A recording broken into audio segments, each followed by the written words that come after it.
Dia maravilhoso que Deus preparou para nós, não é verdade?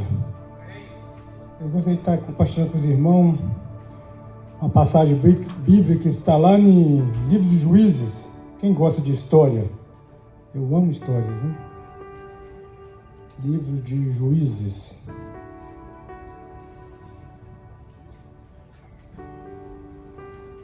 Capítulo 11,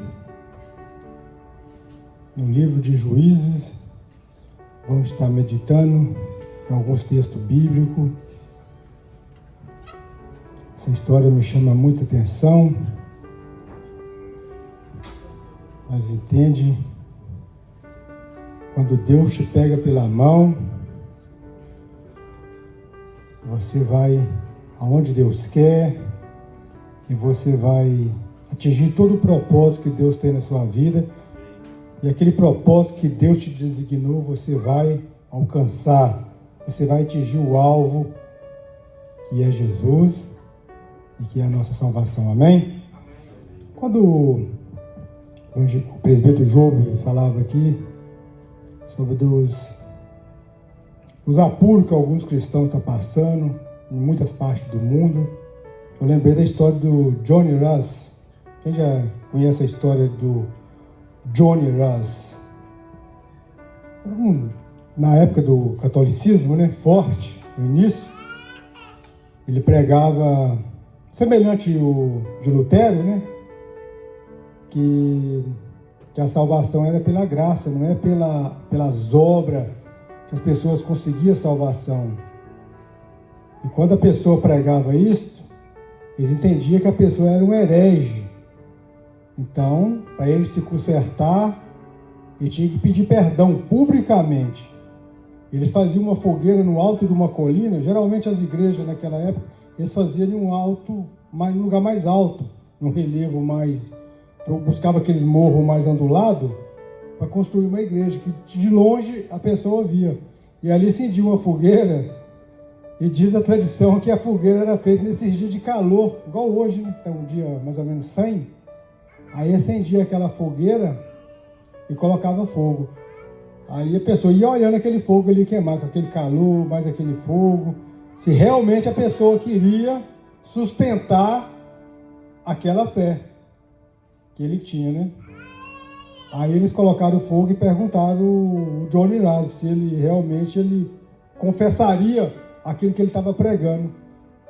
E a resposta dele, ele mandou aumentar o fogo. Pode chapar mais lenha aí, porque realmente a salvação ela é pela graça. Eles lançaram aquele homem no fogo. Mas isso é uma fé também que Deus dá à pessoa na hora. Não adianta a gente tentar ter essa fé também, né? Não falar aqui, porque não vamos conseguir. Isso é uma fé que Deus dá aquela hora para aquela pessoa e ele vai, né? Então é muito gratificante. Mas o que eu queria compartilhar com os irmãos está lá no livro de Juízes, no capítulo 11, do versículo 1 em diante, diz assim: E era então Jefeté, o Gileadita, valente e valoroso, porém filho de uma prostituta, mas Geliarte gerara Jefté.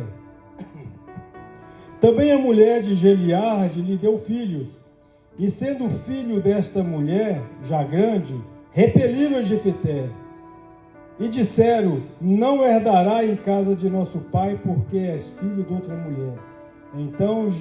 Então Jefté fugiu de diante de seus irmãos, e habitou na terra de Tobi, e homens levianos se juntaram com Jefté, e saíram com ele. E aconteceu que depois de alguns dias, os filhos de Amon pelejaram contra Israel. Aconteceu, pois, que com os filhos de Amon pelejaram contra Israel, foram os anciões de Gileade a buscar Jefté da terra de Tobi. E disseram a Jefté: Vem ser-nos por cabeça, para que combatamos contra os filhos de Amon. Porém Jefté disse aos anciões de Gileade: Porventura não me aborreceste a mim e não me repeliste da casa de meu pai? Por que agora vieste a mim quando estás em aperto? E disseram os anciões de Gileade a Jefté: Por isso, tornamos a ti, para que venha conosco e combatas contra os filhos de Amon, e não seja por cabeça sobre todos os moradores de Gileade. Então Jefeté disse aos anciões de Gileade: se me tornaste a levar para combater contra os filhos de Amon, e o Senhor mos der diante de mim, então eu vos serei por cabeça? E disseram os anciões de Gileade a Jefeté: o Senhor será testemunha entre nós, e assim faremos conforme a tua palavra. Assim Jefeté foi com os anciões de Gileade, e o povo pôs por cabeça e príncipe sobre si. E Jefeté falou todas as suas palavras perante o Senhor em Mispa. Enviou Jefeté mensageiro ao rei dos filhos de Amon, dizendo: o que há entre mim e ti? Vieste a mim a pelejar contra mim, contra a minha terra. Pai, em nome do Senhor Jesus, lema a tua palavra. Agora, Pai, te peço, Pai, sabedoria, para que o Senhor venha me capacitar, com força, Pai, com graça, Pai, com sabedoria e com a unção que vem do céu, Pai. Que eu possa, Pai, transmitir a tua palavra, meu Pai, porque nada vem da gente, Pai. Se não for o Senhor, Pai, nada podemos fazer. Nos dá graça e sabedoria, Pai, em nome do Senhor Jesus. Amém. Uma história linda, uma história de Jefeté, uma das histórias mais lindas da Bíblia. Jefeté nasceu em um lar, Jefeté cresceu, e em alguns momentos foi feliz. Um jovem estava se destacando entre seus irmãos, um jovem cheio de capacidade, já preparado para a guerra, que já cresceu em um período de batalha, ali no conforto, ali da sua casa, até que os patriarcas, um homem por nome de Gileade, morre. Ali tudo mudou na vida de Jefeté.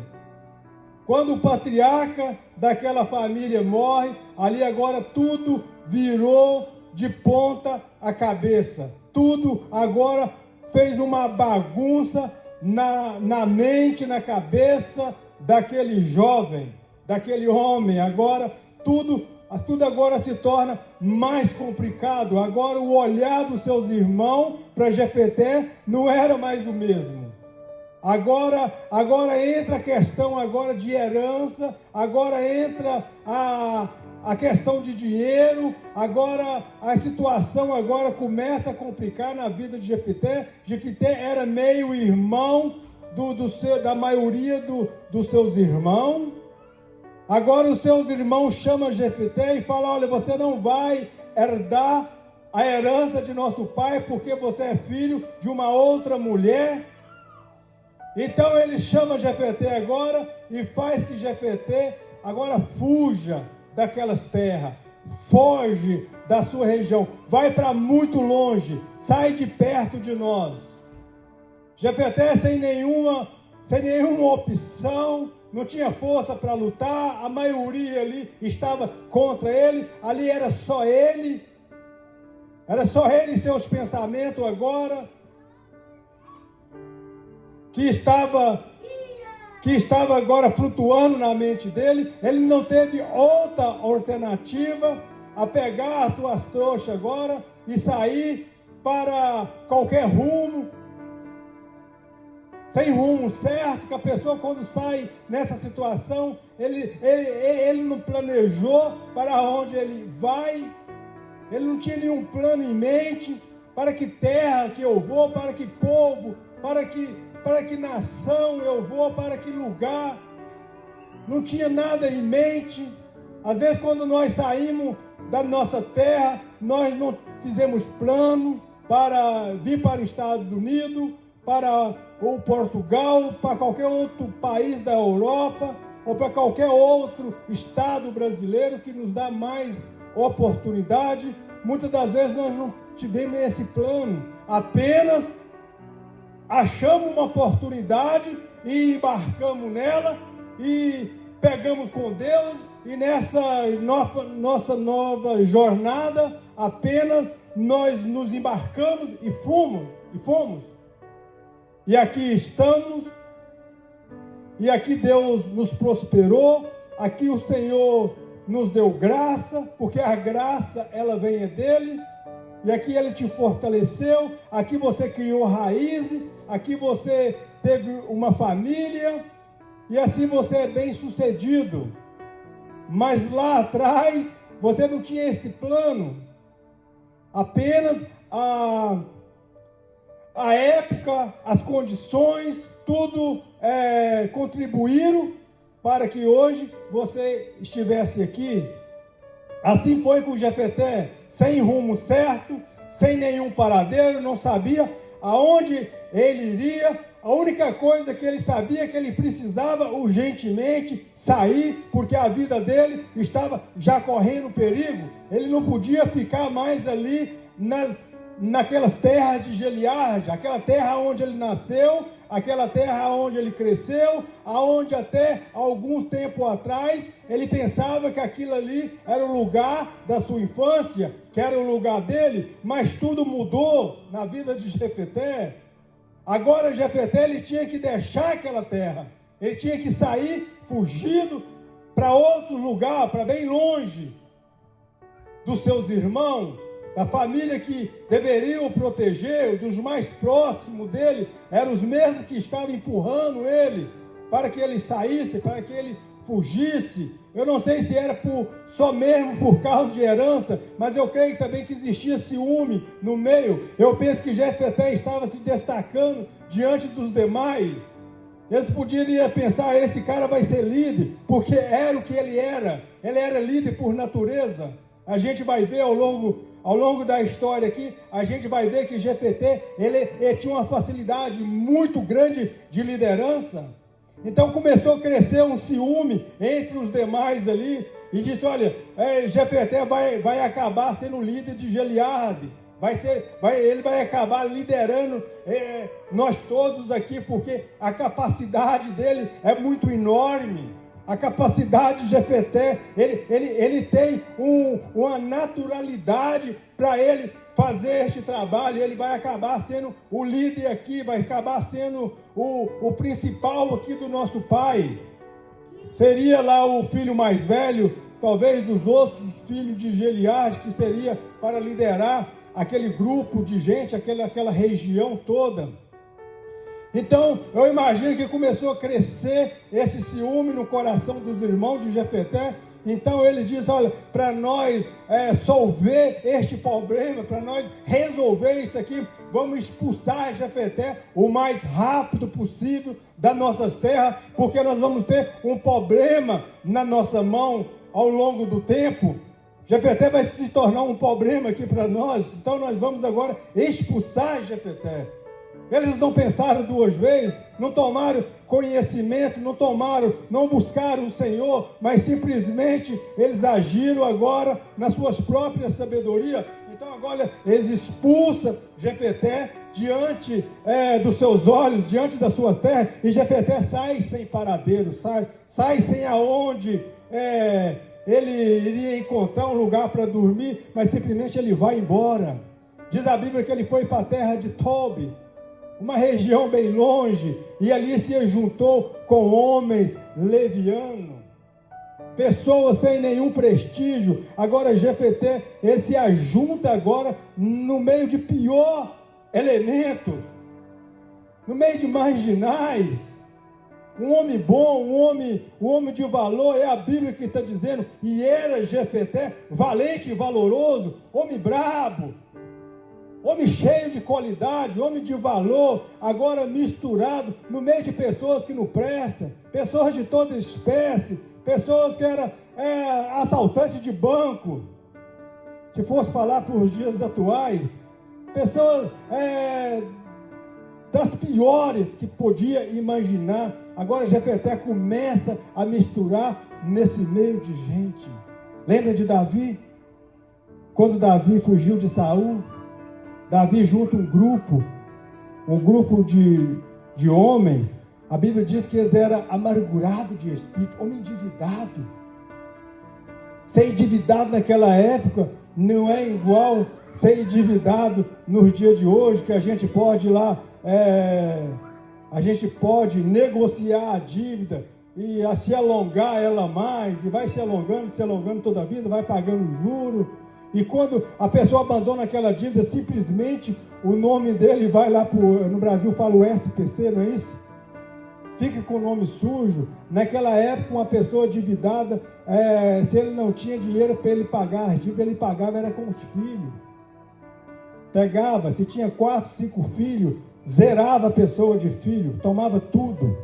O credor vinha e sem nenhuma misericórdia, vinha e pegava um por um, até pagar a conta. Não sei se eles conseguiam, se tivesse muito, talvez sobraria 1 ou 2 filhos, dependendo do tanto de filho que tinha, mas era levado os filhos, e não era para levar porque o casal não tinha filho, não era para viver uma mordomia, estudar nas melhores escolas, não, ia levar para trabalhar como escravo.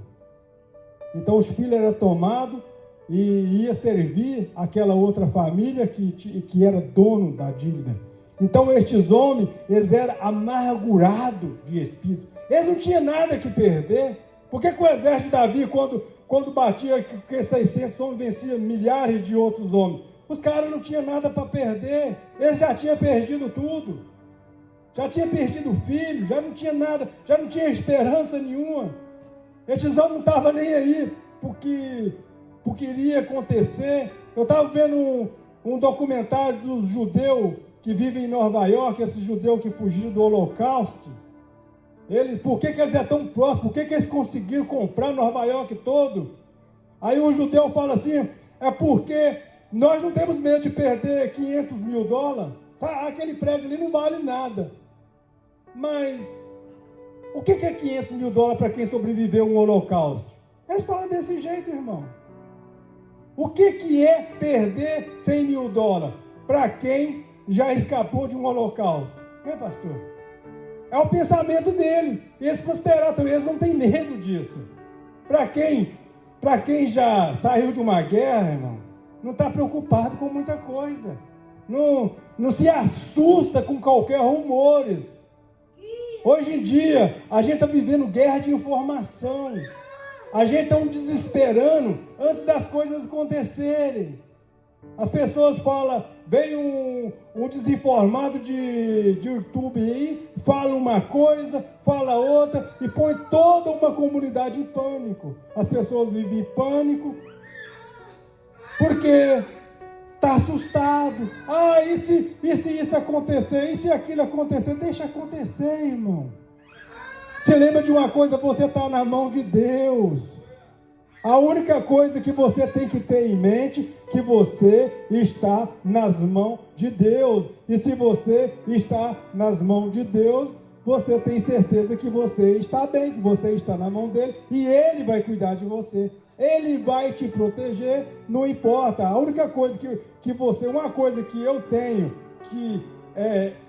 eu trago isso como certeza, porque foi Deus que falou que aonde que você pôr a planta do seu pé, essa terra te pertence.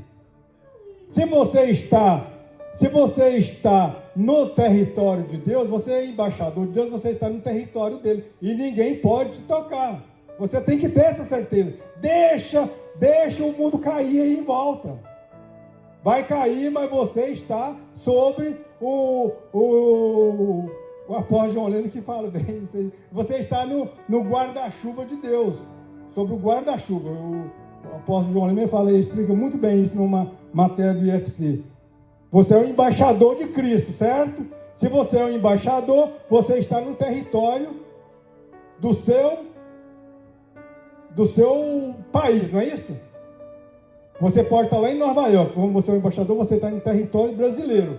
Então você está naquele pedaço de terra ali que é a embaixada, é o seu país. Assim é você é o cristão. E a Bíblia diz que você é o embaixador de Cristo. Não é isso? Se você é o embaixador de Cristo, você está aqui como embaixador. Se você é embaixador dele, você está debaixo do guarda-chuva. Amém? e nada pode te tocar. Essas guerras de informação, isso que está acontecendo, isso é passageiro, isso é mais passageiro do que você imagina. Isso vai passar igual um vento, e nada vai te atingir. E tudo coopera para o bem daqueles que amam a Deus. Tudo vai cooperar para o bem. Você não vai ter que ter medo. Agora, estes homens de Davi, eles não tinham medo de nada mais. Nada mais ia amedrontar estes homens que ao longo do tempo Davi ajuntou. Estes homens saíam para a batalha, para lutar, e era vencedor de batalha, porque eles iam para lutar mesmo. Não ia com medo, não ia pensando na família que ficou para trás, que eu acho que muitos deles nem isso eles tinham, já tinham perdido tudo. Jefeté encontra agora com homens levianos, homens também que não tinham nada a perder, e Jefeté começa a liderar estes homens. Jefeté, ele começa agora a preparar estes homens de maneira certa.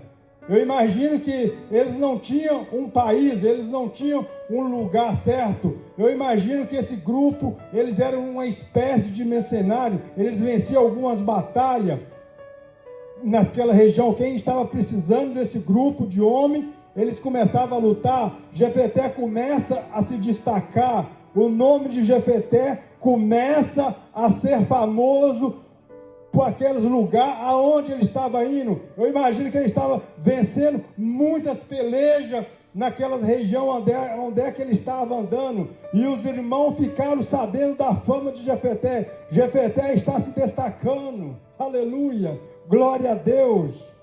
Jefeté está se destacando. O grupo que Jefeté lidera está vencendo batalha. Agora chega um povo dos amonitas em Gileade para a peleja, para a luta. A guerra chega, irmão. Na nossa terra também chegaram a guerra em Gileade. Os gileaditas não tinha nenhuma condição para lutar com os amonitas. O exército dos amonitas era superiormente mais forte do que o de Gileade. A única coisa que eles poderiam fazer agora era se render ao exército dos amonitas. Agora eles estavam em aperto. A alma agora estava em completo desânimo. O que nós vamos fazer agora? Pensavam os gileaditas. O povo de Gileade agora estava com baita de um problema na mão para resolver. O exército está à porta. O exército do inimigo está chegando. E o que nós vamos fazer? Vem agora uma ideia brilhante. Vamos atrás de Jefeté. A fama de Jefeté já chegou ao nosso ouvido. Aquele irmão que nós mesmo um dia tocamos daqui, aquele irmão que um dia nós expulsamos ele daqui, lembra? Talvez o mais velho falou por mais caçulo, por mais novo, que talvez não lembrava muito da feição de Jefeté. Pois é, agora nós vamos ter que buscar ele. Vamos ver se ele está disposto a vir, a pelejar junto com nós. Mas vamos atrás dele, vamos tomar essa decisão de ir buscar a Jefeté. Então foram os anciões de Gileade, foram até a terra onde Jefeté estava, e chegaram para Jefeté e disse: vem conosco a combater os amonitas. E Jefeté fala: agora vocês vêm até a mim? Não foi vocês mesmos que um dia me expulsaram da casa de meu pai? Agora vocês estão em dificuldade e vocês vêm até a mim. Às vezes já aconteceu com nós, irmão. Às vezes nós desprezamos algo e depois de algum tempo nós estamos lá né? É muito normal isso, é muito comum. E nós precisar daquela pessoa que às vezes um dia nós fizemos pouco caso, né? E às vezes acontece. Então agora estava acontecendo agora com os irmãos de Jefté. Vem nos ajudar. Agora Jefté, ele fala, olha, se vocês me voltar para a casa de meu pai, para que eu vou lutar junto com vocês contra o exército dos amonitas. Eu vou liderar vocês, conforme a tua palavra. Juramento perante ao Senhor, ser nós por cabeça. Deus te colocou por cabeça e não por cauda. Aleluia. Você vai ser cabeça. Aonde você for, você nunca vai ser cauda, porque é o Espírito do Senhor que está com você. E o que eu mais alegro na vida de Jefté era a obediência que ele tinha com o Senhor. Jefté, ele orou ao Senhor antes. Se o Senhor me entregar, é o Senhor que vai entregar. Não é a força do meu exército. Aleluia. Não é a força da nossa espada que vai vencer os amonitas, mas vai ser o Senhor que vai entregar esse exército na minha mão. Vai ser o Senhor. Vai ser o Senhor que vai vencer a peleja, a sua peleja. Não vai ser o seu advogado que é nato como é que fala, em direito, mas vai ser o Senhor que vai vencer a sua peleja, vai vencer a sua luta, vai vencer todo o teu problema, toda a tua dificuldade, toda a enfermidade. Não vai ser aquele médico que estudou a vida toda, que foi renomado, enfim, que vai fazer, mas vai ser o Senhor, que é o médico dos médicos, que vai lançar essa enfermidade por terra. Aleluia. E assim Jefté voltou para a terra de Tobi, voltou ali para aquela região agora. E agora Jefté escreve uma carta para o rei dos amonitas. Olha, o que o Senhor tem contra a minha terra? Vamos colocar ordem agora na casa, vamos colocar ordem nessa terra agora. Agora está chegando alguém que acredita em Deus nessa terra. O que tem vocês contra nós? Escreve uma carta. Aí o rei dos amonitas escreve outra e manda os seus mensageiros. Olha, Israel roubou essas terras de nós. Israel, isso aqui é roubado, isso não pertence a Israel. Jefté faz outra carta explicando toda a saída do povo dos israelitas do Egito, explicando ele que Israel pediu para passar sobre aquelas terras, eles não deixaram. Ia para outro lugar. Israel, um lugar que ele ia fazer em um dia, tinha que andar mais, não sei mais quantos dias. Chegava naquele povo, também aquele povo não deixava Israel passar. E quando chegou em outro povo, aí eles juntaram um exército para vir lutar contra Israel. Aí onde foi Deus entregou aquele exército na mão dos israelitas. Então ele falou, olha, essas terras nos pertencem, porque Deus nos deu essas terras. Nós lutamos por essas terras, nós vencemos o exército inimigo e essas terras é nossa. Amém? E esse exército amonita, ele não era qualquer um exército, eles eram um povo muito mau. Se nós for lá para primeiro livro de Samuel, no capítulo 11, a gente vai ver a história. O que os amonitas eles faziam? Eles já tinham pegado a tribo, mais para frente na história, eles já tinham pegado a tribo de Dan, a tribo de Ruben, eles arrancavam o olho direito. Quando o exército se rendia aí, que eles venciam aqueles exércitos, o povo ia se tornar escravo deles, então eles arrancavam o olho direito dos homens, para que se enfraquecesse, que mais tarde eles poderiam lutar contra eles de novamente. Eles estavam todos enfraquecidos, estavam cegos de um olho, não tinha tanta habilidade. Era um povo muito mau. Quando os israelitas chegou chorando, que eles pediram, os amonitas chegou e falou, olha, vocês vão ter que se render. Eles pediram 7 dias. Olha, nos dê 7 dias para que nós vamos mandar mensageiro para todo o Israel. E se caso ninguém vier lutar com nós, nós voltaremos aqui e seremos por escravo. E não era somente ser escravo, era ser escravo ainda com o olho furado. Então, tiveram 7 dias e eles saíram. Saul já tinha sido consagrado rei em Israel. Samuel já tinha ungido Saul como rei, mas Saul não tinha feito nada ainda. Estava quieto ali. E aqueles homens chegou que eles trouxeram a notícia para os seus irmãos, para ali as outras tribos, que eles trouxeram aquela notícia tão triste do que iria acontecer com eles, do que estava prestes a acontecer com eles.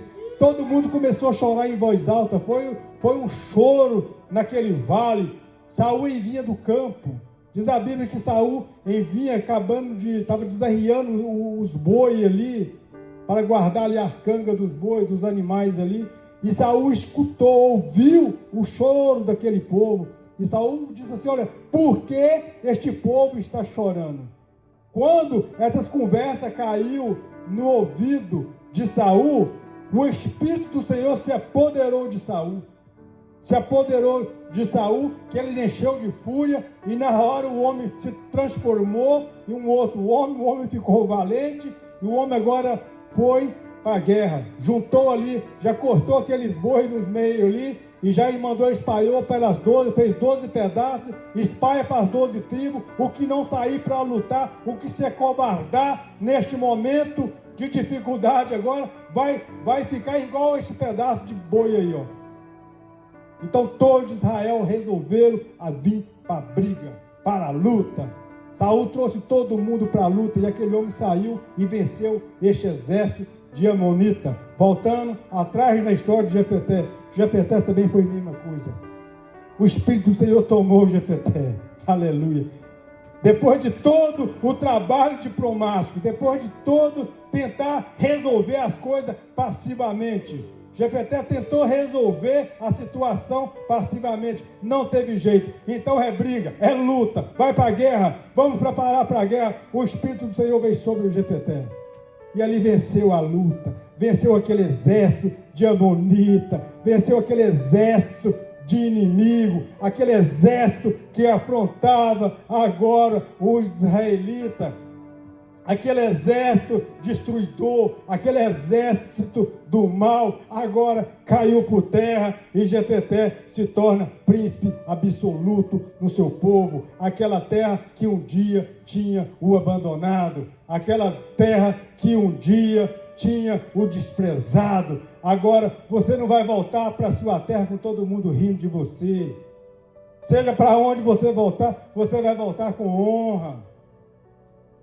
Não que isso vai nos tornar orgulhoso, vai nos tornar mais humilde ainda, porque você vai saber que é o Senhor que está na sua vida. E quando nós temos certeza que é o Senhor que está nas nossas vidas, nós temos a humildade, porque Deus nos dá a humildade. Mas você vai ser honrado, aleluia. Nos ponha de pé, em nome do Senhor Jesus. Eu convido os irmãos para pôr de pé. Se o grupo de louvor também pudesse tocar aquela do poderoso Deus, eu amo aquele hino. Poderoso Deus. Aleluia.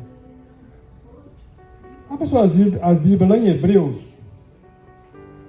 para nós estar encerrando. Hebreus capítulo 11. Hoje foi tudo 11, irmão. Glória a Deus.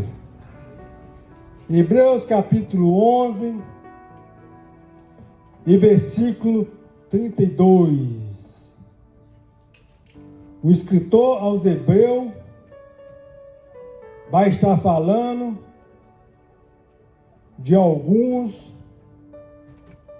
líderes, alguns profetas, alguns guerreiros, que é colocado aqui nessa galeria. Estes homens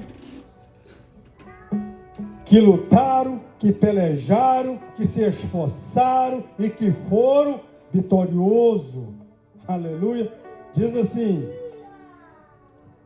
e o que mais eu direi? Faltar-me-ei o tempo contado de Gedeão e de Baraque, e de Sansão, e de Jefité, e de Davi, e de Samuel, e dos profetas, os quais pela fé venceram o reino, praticaram a justiça, alcançaram promessa, fecharam a boca dos leões, apagaram a força do fogo, escaparam do fio da espada, da fraqueza tiraram força, na batalha se esforçaram, puseram em fuga o exército dos estranhos. Aleluia! Só Deus pode fazer isso, irmão, na sua vida.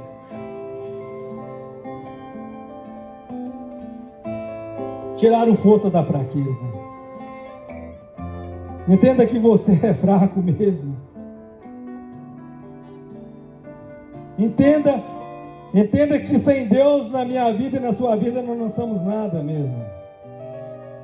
Nem bom nós somos. A Bíblia nunca chamou um homem de bom. Você não vai ver esse lugar na Bíblia. A Bíblia nos manda nós ser justos, praticar justiça. Chegou um homem para Jesus, certa feita, e disse: bom mestre, o que farei para herdar a vida eterna? Jesus disse: por que me chamas de bom? Bom se é um, se não Deus. Jesus falou na qualidade de homem. Jesus era 100% homem. Sabemos que Jesus é bom, porque Ele é Deus.